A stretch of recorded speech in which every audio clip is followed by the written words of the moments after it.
Today's episode, we're going to review what took place on day 2 of World Tag League for New Japan Pro Wrestling, who is most likely right now currently in the leads in their matches, and also MLW War Chambers Contra Unit against a very unusual team. We have Hammerstone, Richard Holiday, Nduka, and of course Savio Vega teaming up. But, however, Cesar Duran picked a fifth member, which we don't know who it is, but apparently we can guess. And also, AEW Dynamite entered their Fallout after what happened in Full Gear, after we have a brand new AEW World Champion. But we also are continuing with the TBS elimination round. Who will win between Nyla Rose and Shikara Shida, and many other things that took place. And also, I'm going to review a past event by Pro Wrestling Noah, Departure 2021, that took place back in August 5th of this year, which is one of two of the Departure shows they put in. I'm unable to see day 2, but day 1 will may have to do. So, let's get started with another episode of Deleted Retro Zone.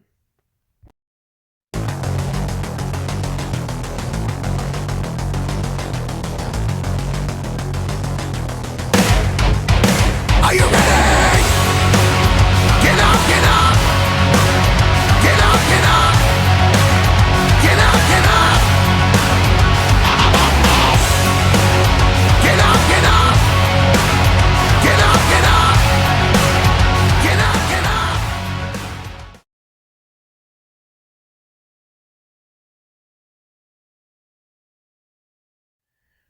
Welcome everybody to Deleted Wrestle Zone. All things that it's pro wrestling with AEW, NXT, New Japan Pro Wrestling, Impact Wrestling, the National Wrestling Alliance, various promotions, wrestlers, matches, and championships. I am your host, Jay right here. So, let's begin with day 2 by New Japan Pro Wrestling World Tag League. Now, for those who are new to this channel, World Tag League is a tournament that takes place every year to determine who will get a shot of the IWGP Heavyweight Tag Team titles, currently in the waist and hands of Suzuki-Gun's tag team, Dangerous Techers, consistent of Taichi and Zack Sabre Jr. So, right now, day 1, it was too early. So right now, let's move on with day 2.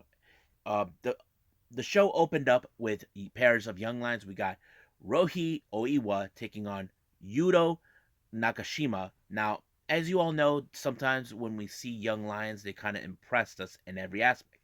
I mean, it only took a 10-minute to go through until we ended with a time limit draw. Now, this is sometimes for us here in the States, we don't like those, but in Japan, they are okay. They can deal with it. But that's how it is. It ended with a time limit draw. Now, let's move on with the first match of World Tag League. We got Tiger Mask and Yuji Nagata taking on the GOD. I don't remember if they were 7 or 8 times of the IWGP Heavyweight Tag Team Champions. This was a pretty good match. It showed how the GOD are determined to get back in the tag team title hunt after, of course, Tama was unsuccessful recently to obtain the number 1 contendership, the face for the IWGP World Heavyweight Champion. But this time it showed that the GOD are back in business, getting back on the title hunt. But in my opinion, they are one of few that I believe they could get to the finals. Next up, we got Yoshihashi and Hiroki Goto taking on Satoshi Kojima and Hiroyoshi Tenzan.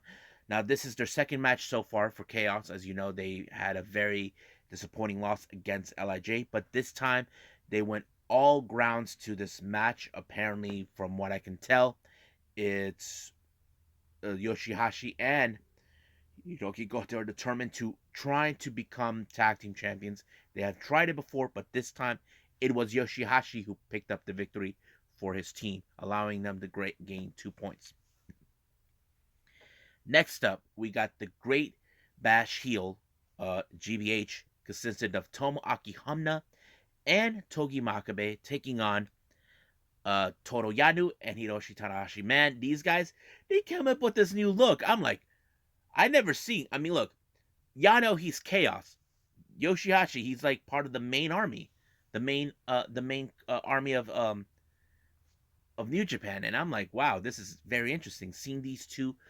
But it was, of course, these guys that won the match, Yano and Hashi, and I think they are like to me, I feel like they could be the underdogs that could win this match.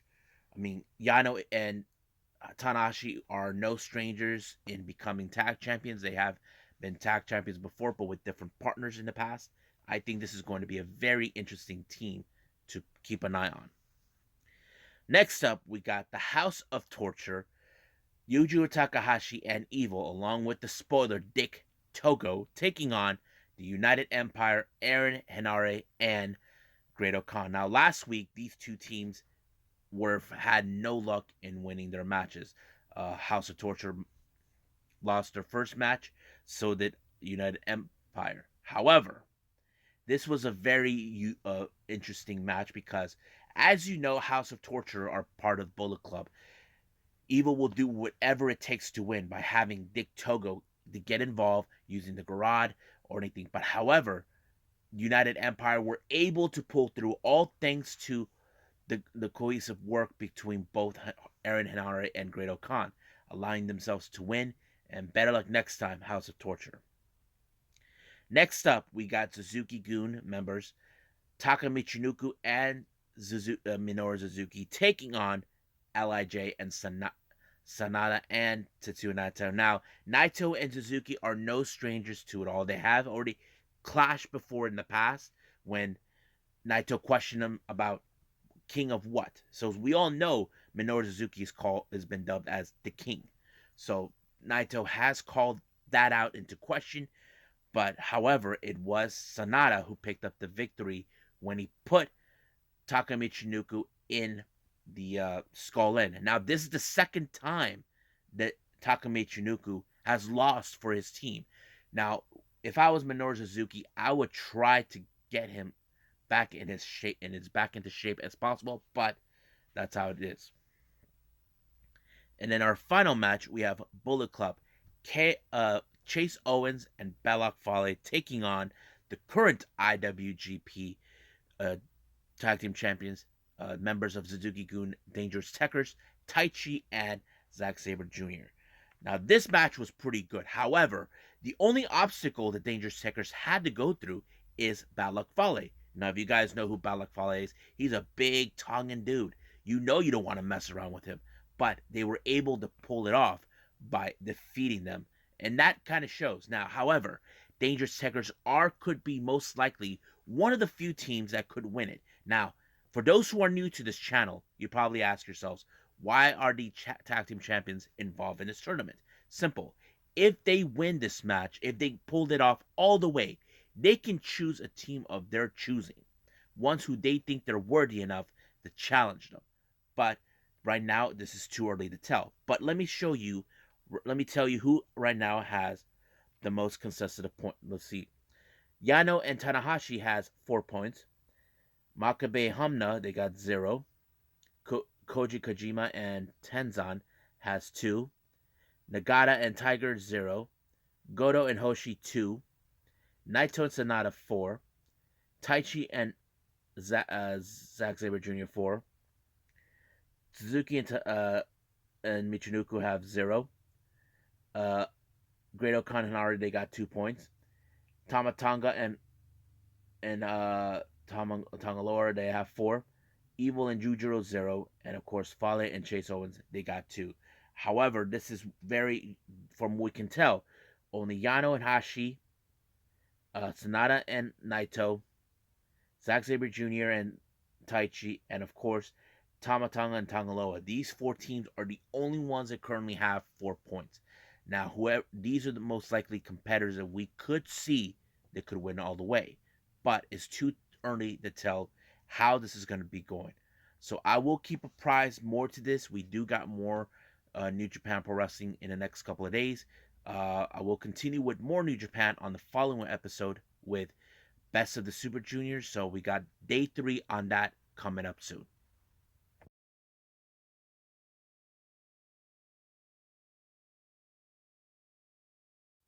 Okay, so we got MLW War Chambers 2021. Now, for those who are new, never heard of MLW, you probably ask yourselves right now, what is War Chambers? Well, it's kind of similar to War Games. Instead of using two rings, they just use one. Now, it's the similar thing where one wrestler will come out and another will start it out. Same thing with the Advantage team, Advantage, the 2-on-1. Uh, this match was set between Contra Unit, who are trying to retaliate after the loss of the MLW World Title that currently is won by Alex Hammerstone. So Hammerstone had to pick a team. So he picked not only himself as team captain, he has Richard Holiday, EJ Nduka, who also has a problem with Contra Unit. Savio Vega joined, even though that him and Holiday don't get along, but they had to do it due to the fact they don't like Contra Unit either. But the fifth member was a very mysteries, and Nduka believed it was Cesar Duran's brother, Matanza. Now, for the team of Contra Unit, we have two members of the Sentai Death Squad, 1 and 2. We have Jacob Fatu, Ikaru Kwan, and of course we have what's his name, Mads Kruger. And now I was a bit disappointed that Sean Davari wasn't there, neither was Joseph Samael. But the match itself, now this is how it goes from who came out all the way. Now the match doesn't start until all members are in it. We have Jeff Cobb as number one, knowing Jacob Fatu, Jeff Cobb, who was in fact Matanza, Sentai Death Squad 1, Savio Vega, Ikaru Kwan, Richard Holiday, Sentai Death Squad 2, EJ Nduka, Max Kruger, and then finally Alex Hammerstone. Now, when Hammerstone was coming out, Max Kruger had a member of the Sentai Death Squad to make sure he doesn't get in. Instant fail. Now, before this match, seems like there is a bit of a power struggle between Joseph Samael and Max Kruger. Max Kruger has declared himself as the new leader, but Joseph Samael had something else to say. He does not appreciate what Max Kruger did. Now, I was anticipating this happen. Don't get me wrong. The match was great, great moments, but the one thing that kind of stood out is the fact there was misfired between both Kruger and Fatu. Basically, it's one and the other. And because of that, it was Hammerstone who was able to put Ikaru Kwan in a torture rack and force him to tap out, which was a disappointing loss for Contra Unit. However, for those who enjoy the storylines of Contra Unit, you don't like them, you hate them for what they do, you probably enjoy. Now they're exploding. It appears now Max Kruger and Jacob Fatu are at each other's throats. They start beating the crap out of each other. Even Kwan sided with Max Kruger. But what does this mean in this particular story? Are we going to see a civil war in Contra Unit? Because the one thing I am expecting out of this, that Joseph Samael is going to come out of hiding and try to figure out what to do. Basically, we could see a civil war with Contra Unit. That is something that is not unheard of, but it's happened before. But we'll see where they're going to go. But they were able to separate Fatu and Kruger away from each other.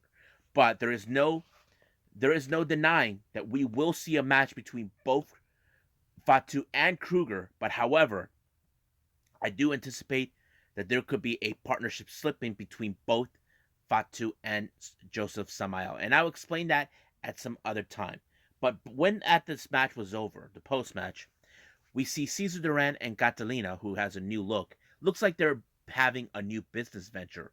And apparently they said that they are building a brand new ring with specs that's from April 6, 1930, with the name L. Barnes. Now, I don't know exactly what they're trying to build, but before the match ever started, Cesar Duran did make the good news.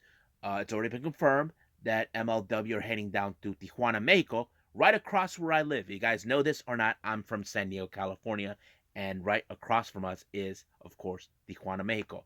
And they're going to do a collaboration with none other than the local promotion down there, and one that I have attended once in the past, The Crash, Lucha Libre. I'm excited. I can't wait to see it. So they're calling this MLW Azteca. So I'm excited for this to happen. Hopefully I get a chance to see it. If not, then, because if you guys know this or not, it's not a perfect timing to go down to the border if you're an American. Me, I'm a Latino American. I could, but I just refuse not to go. But we'll see how that goes from then on. I'm kind of excited how this is gonna this whole thing with War Chambers took place, and a lot of interesting stories. But for now, I'm ending this part right here. So let's move on with AEW Dynamite.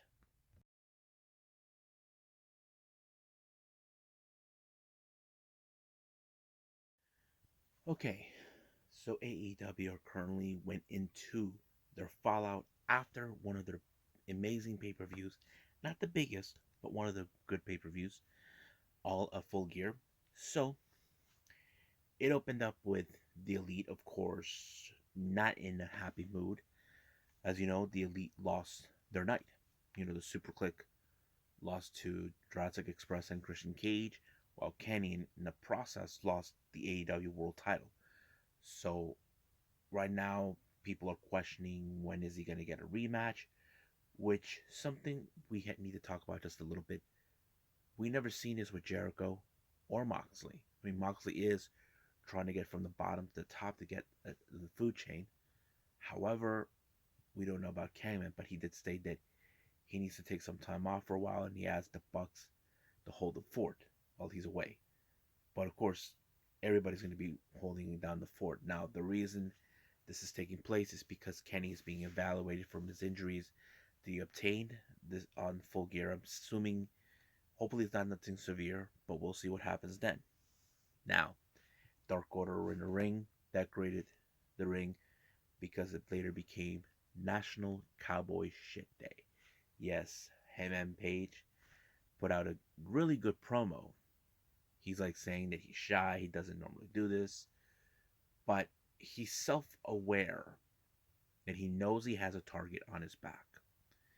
And that target is him being the brand new AEW World Champion. But he's also self aware that the next competitor is none other than the American Dragon, that Bryan Danielson. Now, Danielson wasn't expecting Hangman to become champion. He wanted Kenny. Looks more like he had some unresolved issues with him, as you recall their match that they had on Rampage, and in a time limit draw. And of course, they've been going back and forth, talking about this, which was great. You know, you know, Hangman said you ended up in a time limit draw. I did it less than 30 minutes, and I thought it was pretty good. But however, the it became into a brawl. But later, it became into a match that was already set between Evil Uno and Bryan Danielson. Like, there were some good moments, but however, I don't. I think they're trying to put that, okay, for Daniel Bryanson, he's trying to work his way to get to Hangman. And the only way he's going to do that is by going through every member of the Dark Order. As soon as he pinned um, Evil Uno, he made that initial decision during the post match interview where he's going after every member of the Dark Order to get to Hangman. So he already named his next opponent, which is going to take place next week in Chicago. He's going to take on Chicago's natives, Colt Cabana, which it would make sense. So it was pretty good. Now, there was an exclusive content that MJF put after his match against Darby in Full Gear. So basically, it's more like gloating, saying that he is better than everybody. We all know that MJF got away with it. He thinks that he is the past, the present, and now he wants a shot of the title. And that's what he is. He's trying to work his way to the top. Now, during an interview, Eddie Kingston felt like he did not want to talk about his match against CM Punk until 2.0 and Daniel Garcia got into his face. The reason they decided to get, they're saying they're sick and tired of hearing the same old thing over and over. But however, Kingston is saying that, Daniel Garcia, he's no man, that he's acting like a little child in front of 2.0. So it's going to be a very good, interesting match that we're going to see between those two. Now, let's get to the match that most of us probably were expecting. The Butcher and the Blade, along with Matt Hardy and the Bunny, taking on Orange Cassidy and, of course, the Stone Pitbull, Tomohiro Ishii. We all know them now. Is officially Chaos. So now I know some of you are saying we want to see Okada. I mean, I feel to me this is the perfect opportunity, but we probably could see Okada in the future. Don't know when, don't know where, how. But I think this was a very interesting match because the Butcher and the Blade. You can tell that with Butcher, he's like the strongest man. He knows, but we all know Ishii. I love his character, how he's telling them, hit me, come on, hit me. It didn't work. Not only that, Blade even tried to get away with it with the Nux, but luckily Rocky Romero got him out of the way. But it was Ishii that took the victory for the team. So I think it shows okay, Ishii's not afraid to take the pin, to take the win while he's dealing with this. And it showed, that we definitely could see more of chaos. I know there's some people say we have seen many of the New Japan wrestlers lose their matches. Well, yes, that could be true, but not this time. Now, in a recent interview, Andrade and FTR are not too pleased how their matches ended, also in Full Gear. Andrade felt that they had everything under control. Same thing with FTR. They said that even what's his name, Cash Wheeler said that he wasn't the legal man. I mean, well, too bad. The referee didn't see it, And later on, of course, Lucha Brothers saying that is the most worst decision you guys ever made, and I think it tells us you guys are still suck. You call yourselves top guys, and I think that's what it's saying. You guys call yourself top guys, and you screwed yourselves over. But it's already been revealed that there's going to be an 8-man tag match. Cody teaming with the Death Triangle versus FTR, Andrade, and Malachi Black.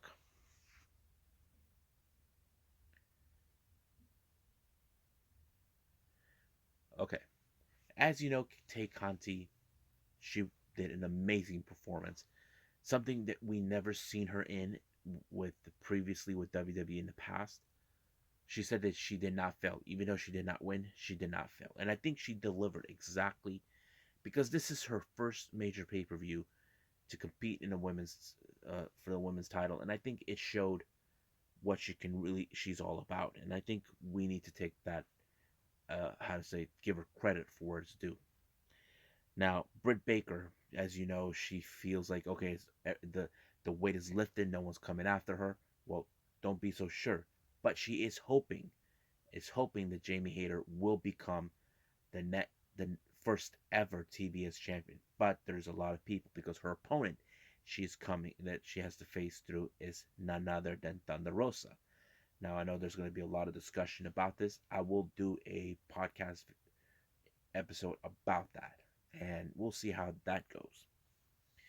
Now our next match is the quarterfinals of the TBS championship tournament.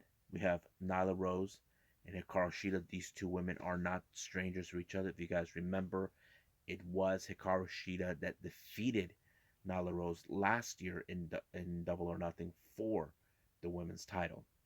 And this time it became more clear. However, Vicky even tried to get involved to ensure the win. But, however, it looks like the feud between both Hikaru Shida and Serena is far, far from over. Serena Deeb did clip Shida's knee, but however, Nyla Rose used that in her advantage by bending the knee, forcing Hikaru Shida to tap out. So she is now in the semifinals. But the real question is who will be her opponent? I think the person is going to be between both Ruby Soho or Chris Statlander. And I think that's a discussion we're going to do some other time about that. Now, MJF once again comes out to give out another promo saying he's the past, the present, that he will stop at nothing to become world champion. However, CM Punk shows up. I don't know exactly what took place, but I think because you know how MJF likes to get into people's heads, but the more to talk, but I think the silence kind of worked better the opposite. Like he didn't know what to think. He was trying to shake hands. He thought it was disrespectful. I don't know. It's like he just stayed quiet, and I thought it was pretty good. I don't know what was that, but we may see a match between Punk and MJF.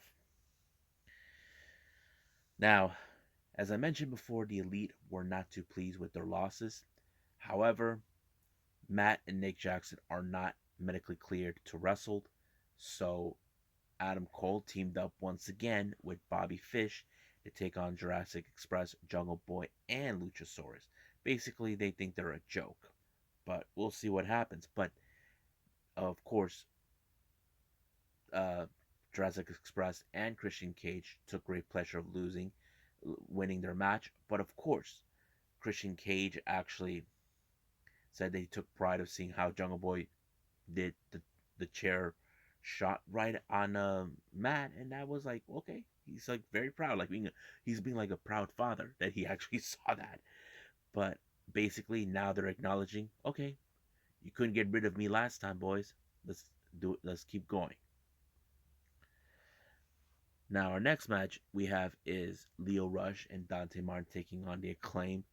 I thought it was a pretty good match. I have to say, seeing Leo Rush and Dante showed a lot of good moments in this one because being in a tag team is very hard. Because there's those that if you establish them during time, there's a it's like you look at guys like the Young Bucks, Frank Kazarian and Christopher Daniels. Those guys have been teaming for years, and that kind of sets up the dynamic. But when it comes to Little Rush and Dante Martin, it showed okay, these guys have been together for a short time, but can they pull off this type of thing? And it did, and I have to say it worked. It did allow for Leo Rush to pick up the victory for his team, but however, during the post-match team Taz once again, they're 100% confident to believe that Dante Martin will do the right thing to side with them, but they'll give him time. So that is something that, of course, is going to be explained. Now, our main event is the TNT Championship. We have Jay Lethal versus Sammy Guevara. Man, that match was insane. I'm like, there were moments where Sammy had his ribs hurt. Basically, Doc was trying to tell him he can't continue on, but Sammy wasn't going to back down. No matter what, he was willing to keep going until he put Jay Lethal in a go to hell move, and blam, it won. And of course, here comes the inner circle to congratulate Sammy on a very impressive win. But of course, they showed respect to Jay Lethal to be part. But what I failed to mention on this match, Tony Nese was there watching. What does this mean? Is he keeping an eye on Jay Lethal or Sammy Guevara? That's a very good question that we need to address when it becomes clear. But if that's the case, then we'll see what Tony Nese is about to do down the line. So let's move on with Pro Wrestling Noah.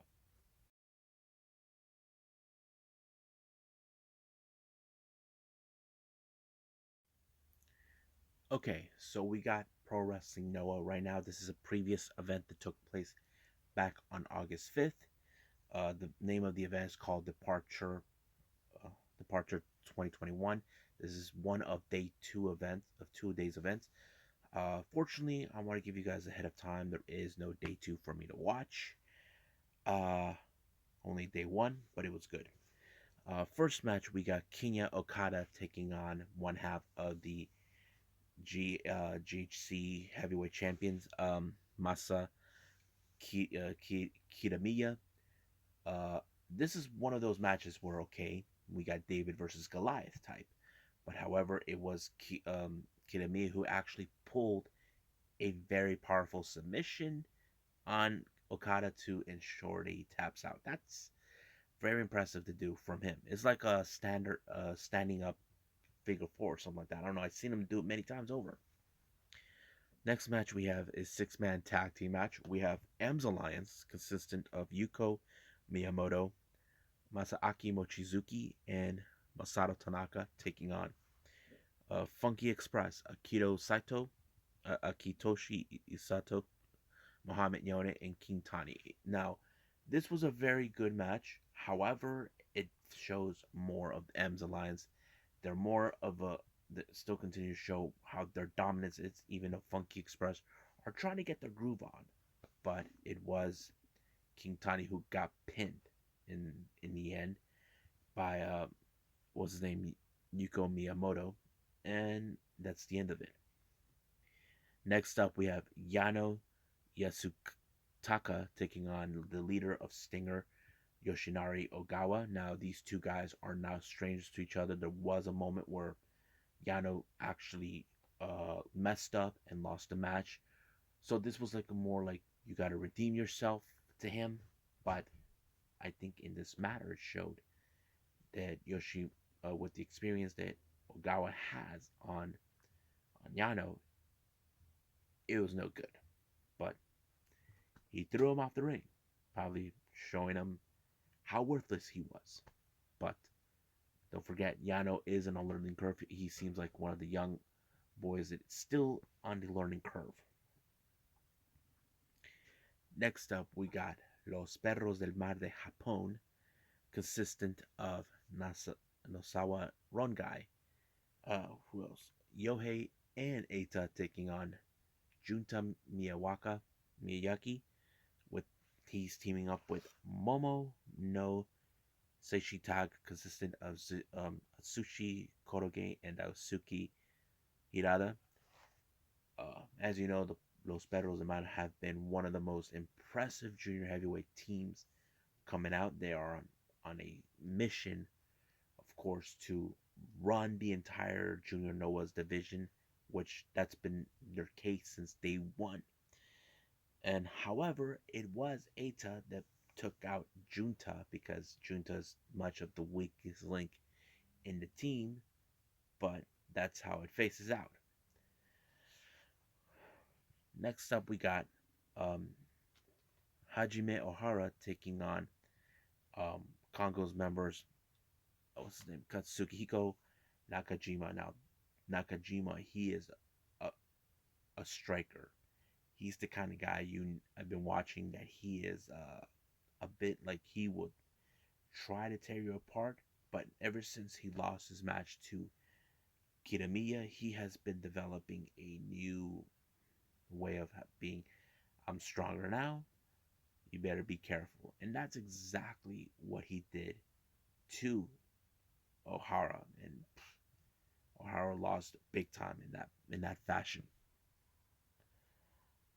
Next up, we got junior heavyweight contenders. Of course, the Junior Noahs take this match.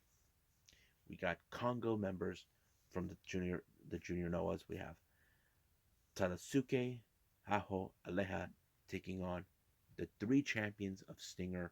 We got, of course, the GHC Junior Heavyweight Tag Team Champions. What's his name? Yuya Suzumu, Seki Yoshiaka, and of course the GHC champion, Junior Heavyweight Champion Hayata. It was a pretty good, impressive match.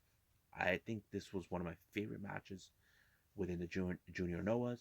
But however, the biggest surprise and upset was Aleha pinning Seki Yoshioka, and this put a smile in Tadasuke's face, knowing that he found himself a gem.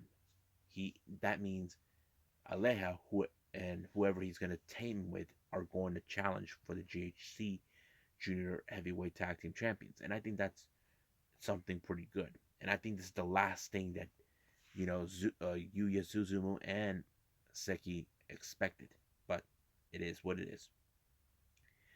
Next up, we got more of the Congo members. We got Soya Manabu and the leader Keno taking on members of Sukiura Gun, consistent of Kazuyuki Fujita and Katsushi Sakuraba. Uh, what I like about this match is Sakuraba, he is a great submission specialist I ever watched, but it was through him that actually picked up the victory. So I'm like, wow, pretty good.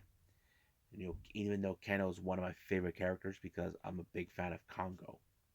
I'm a fan of Congo, Los Perros and Mar, those guys. But yeah, our next match, it's a very special tag match in the main event.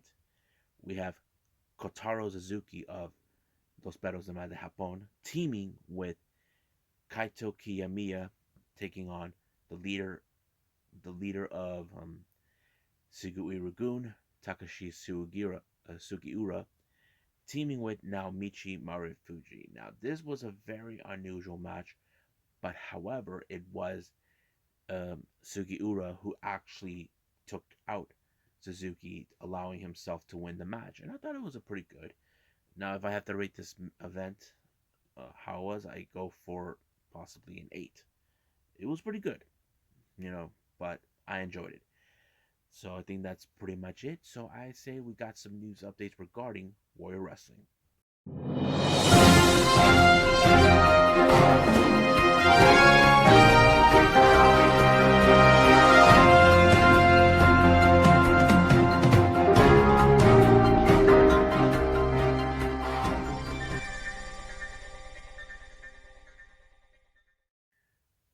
Okay, so what we got here for the news updates here, I got new updates on coming up for the Warrior Wrestling 17 that's taking place next month on December 12th.